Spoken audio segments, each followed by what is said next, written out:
I am a huge believer in the law of attraction. I meditate, I do affirmations. I find all of that incredibly powerful. But on its own, it will get you nowhere. There are two types of coaches. Well, for the purpose of this conversation, there are two types of coaches: the good and the successful.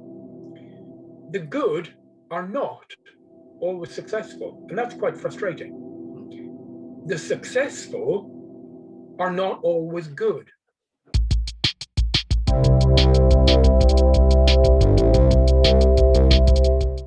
Hey everybody, welcome to Coffee with Robert. I'm absolutely delighted today to be able to offer you the chance to listen to a great friend of mine. I've known him for about 20 years, I guess now. So we're growing old and gracefully together, I hope. Certainly growing older, but hopefully gracefully. And I really think that this guy's going to bring a great deal of value to you, and a lot of stuff, hopefully, a lot of nuggets will be imparted here that you can use in your business and or your life. The chap I'm talking about is Gerard O'Donovan, who is founder and CEO of Noble Manhattan Coaching, which, correct me if I'm wrong, Gerard, I think now is probably, if not the largest, one of the largest coaching establishments now in the world. I've watched with admiration from not too far away over the years, and admired your work ethic and what it's taken to actually go in and build this empire that you've really built and do all the good that you've done in the world. So what I'd like to do is just, we've got that introduction out of the way. I'd like you to maybe say a few words about yourself, Gerard, because you know you better than me after all, and just talk a bit about where you came from, how you got to where you are right now. Okay, well, thank you, Robert. Thank you for your wonderful introduction. And again, it's lovely to see you. You know, our friendship, we've been friends for over 20 years. And like many friendships, you have periods where you're in touch a lot, and then months go by and you don't, and then you get in touch. And it's as if there's never been a break. So I love that. I'm married, 3 grown-up sons. I live in Weymouth, that subtropical paradise on the south coast. I grew up in Southern Ireland, moved when I was 14. My father died when I was 11, so my mother had come from Scotland, and we were very, very poor after my father died. So she moved back to Scotland, and I continued my education there. And then when I was 17, I left home and joined the military and the Royal Marines, and spent 9 years there. Made some great friendships, which have lasted to this day, and then came out and became an entrepreneur. So at age 26, having done 9 years, I started being self-employed and running my own businesses. So this was 5 years ago. 5 years ago. 5 years, exactly. Yeah, over 35 years ago. And I've run many businesses. Some have done very well, some have done not very well at all. So the ups and downs of being an entrepreneur, you know. And this company, Noble Manhattan Coaching, again, this is our 20th anniversary. So 20 years we've been going, and I'm blessed. I'm absolutely blessed. I give thanks to whatever powers are above, you know, because we have been lucky. We've had very difficult times as any business, but we've done well, and we've trained now, and this is my aim, to try and hopefully create a paradigm shift, change the world through coaching. But we've trained over 25,000 coaches now in 31 countries. So that's where we are. Wow. It's incredible. What initially drew you to coaching as an area to get involved with? It was an accident, nothing planned. I had set up a personal development company, running it from home. I had one secretary, a helper, and I was running courses on attitude, power of the mind, self-esteem, goal planning, presentation skills, that type of thing. And there's a big exhibition hall in London called Olympia, and there was a show, a big 4-day show called the Vitality Show. It used to take place every year. So I paid for an exhibition booth of that show to try and generate business, customers, and so on. And my secretary, Stacey, and I went up.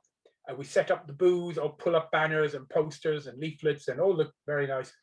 And we manned that. On day 2, I got a bit bored, just standing for 8-9 hours on your feet. So I said to her, look, I'm going to get a coffee. I'm going to walk around, because there's hundreds of other exhibitors, and it's a really exciting show. And so I said, look, I'll be an hour or so. And I grabbed a coffee and I walked.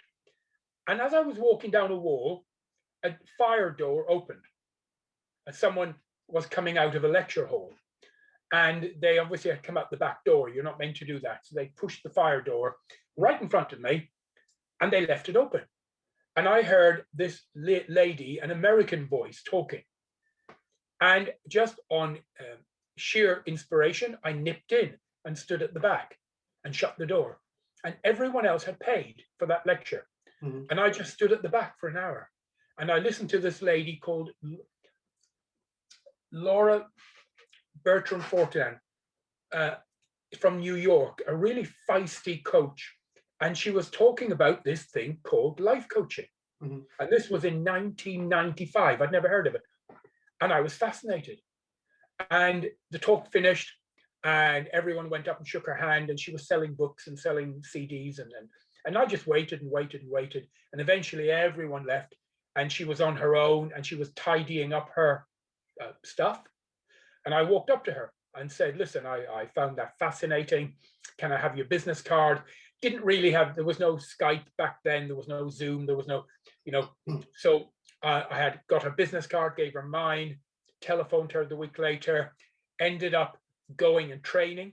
Laura Berman Fortgang, wonderful lady.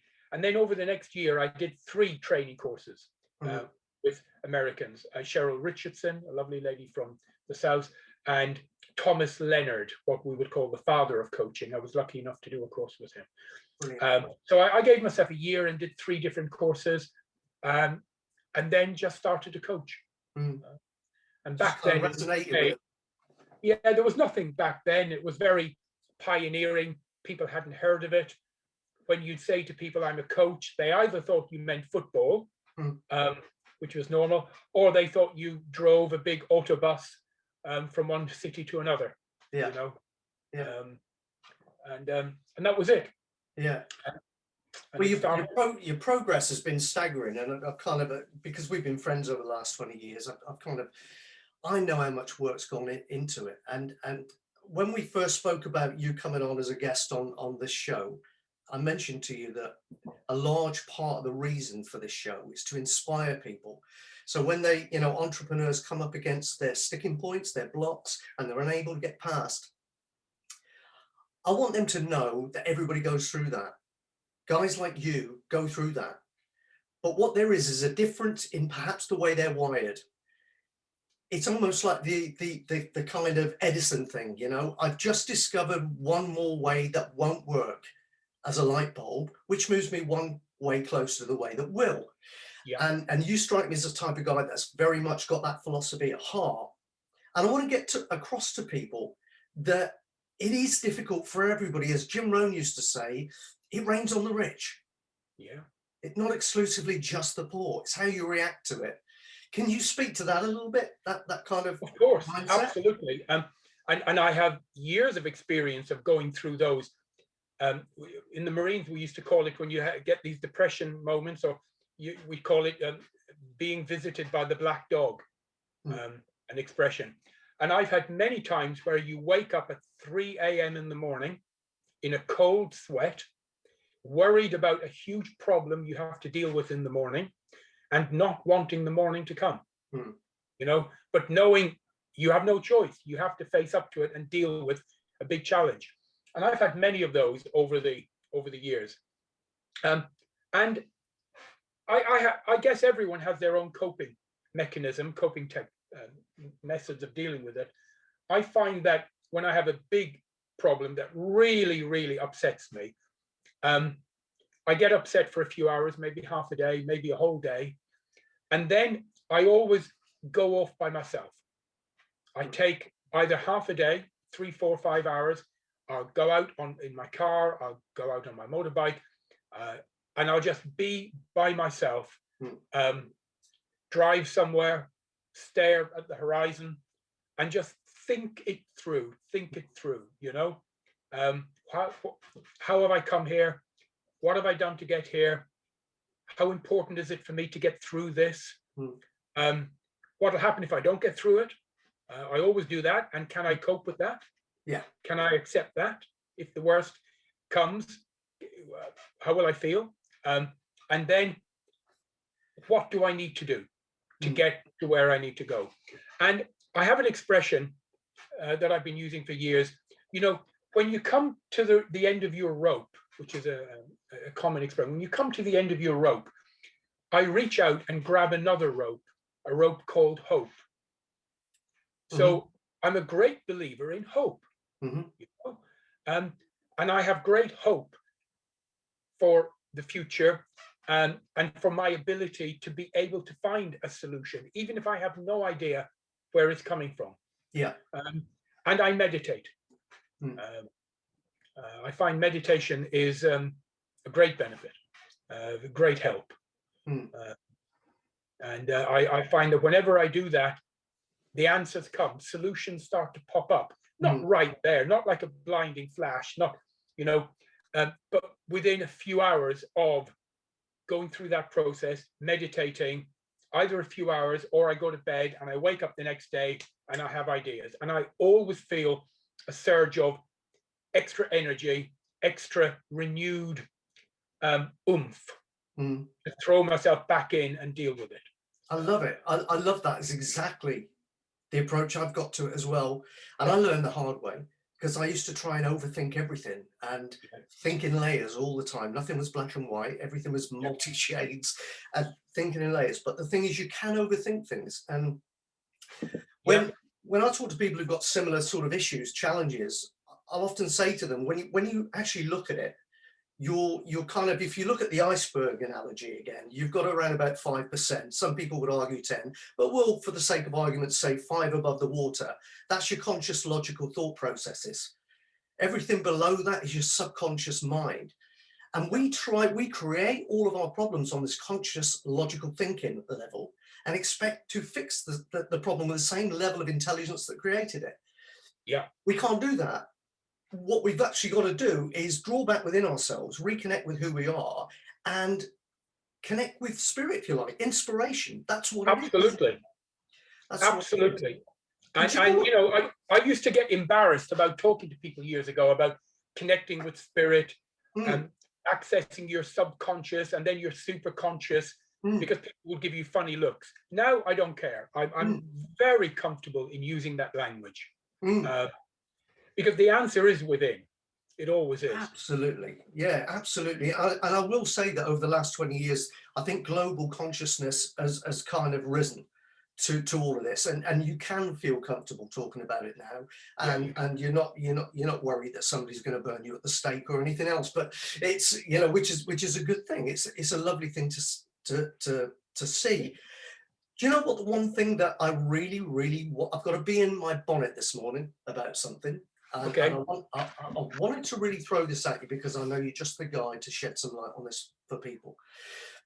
Right at the outset, when we kicked off, I talked about your tremendous work ethic and the fact that Noble Manhattan's not been an overnight success. You work blooming hard to get where you are with it and continue to work hard to maintain it and continue to grow it. Now, the thing is, though, I know that you work with many thousands of coaches worldwide, and I see a predominance of this actually mainly amongst coaches. So I think it's a great place to address it. Let's talk about the law of attraction. Okay, there are a lot of spiritual coaches out there, a lot of you know, life coaches that aren't necessarily dealing so much in the spiritual side of things, but they've all bought into the secret, the law of attraction and everything else, right? And they've all got this feeling that if their business is not working and they're not bringing in new clients, etc., and this goes for any professional service business that's aware of the law of attraction or has watched The Secret, they think they go to work on themselves, meditate, use a vision board, do their affirmations, everything's going to show up magically. Now, here's my take on that. If you look at the word law of attraction's 10 letters, 60% of the word attraction is made up of the word action, right? Take the word action away from attraction, you've got nothing. And so many coaches out there, I think, my own perspective, need to understand they need to get past that, and they need to take some real world action steps towards building their business if they want it to be a real business and not just an expensive hobby. Can you give me your feelings on that? Absolutely. One of my early mentors, Bob Patmore, taught me a number of things.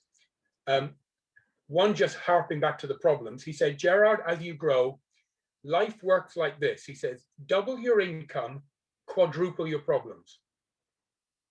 So as you grow, don't expect to have a problem-free life. So he said, don't pray for no problems, pray to be a stronger person. So that's one thing. Now, coming back to the coaches and the action, I am a huge believer in the law of attraction. I meditate, I do affirmations. I find all of that incredibly powerful. But on its own, it will get you nowhere. There are two types of coaches. Well, for the purpose of this conversation, there are two types of coaches, the good and the successful. The good are not always successful, and that's quite frustrating. The successful are not always good, and that's quite annoying. Just because they're a successful coach doesn't mean they're a good coach. What they are good at doing is the marketing.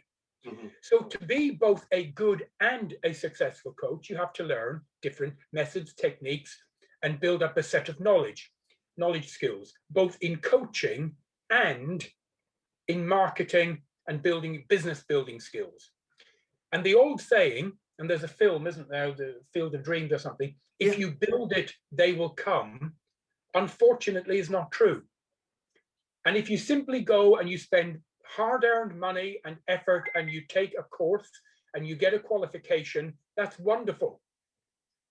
But that's only the beginning. Clients are not going to start contacting you.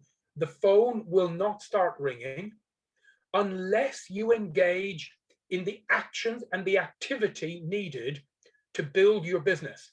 So every successful businessman, businesswoman is also a student of success, and they study their industry, they study techniques like marketing, they study selling techniques, they study social media, not only their skill. So to be a successful trainer, consultant, therapist, coach, entrepreneur, no matter what your industry, you also need to master the marketing and brand building skills. And that takes action. And you have to study and then put that knowledge into action on a daily basis.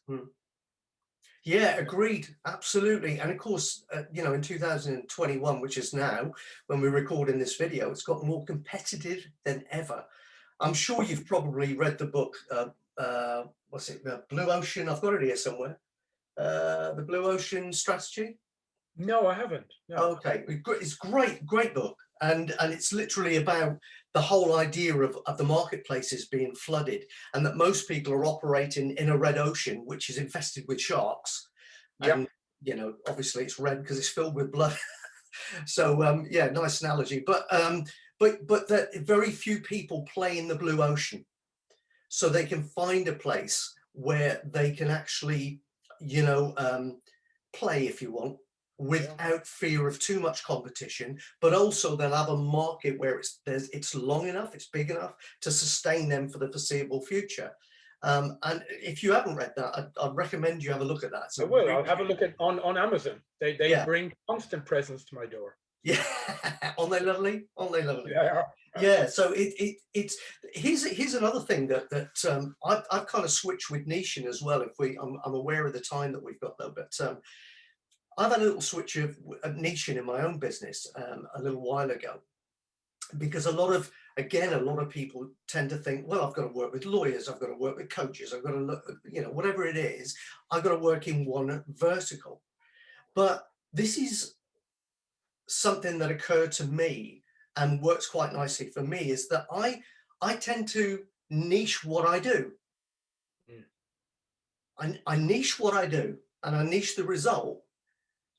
I don't niche my vertical, but I do tailor my outreach marketing to different verticals. So it looks, and I think that's another thing that's quite confusing sometimes for people, because here's the thing, if you create a course for coaches, and that course for coaches is just as relevant and valuable for consultants, if you call it a course for coaches, you've now got to create that whole thing again, plus all the marketing, all the support twice, and however many times you do that in different verticals, versus being able to have one course and different marketing niches to bring into one course.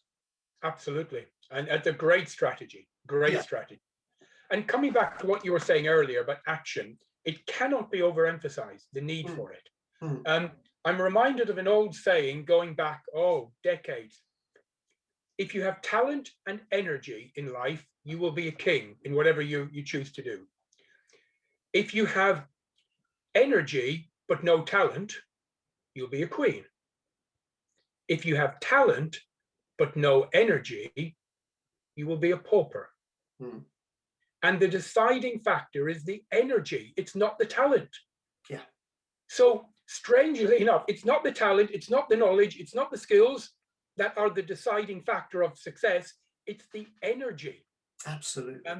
And when I hire people, and we've got just over 400 people now employed in Noble Manhattan worldwide.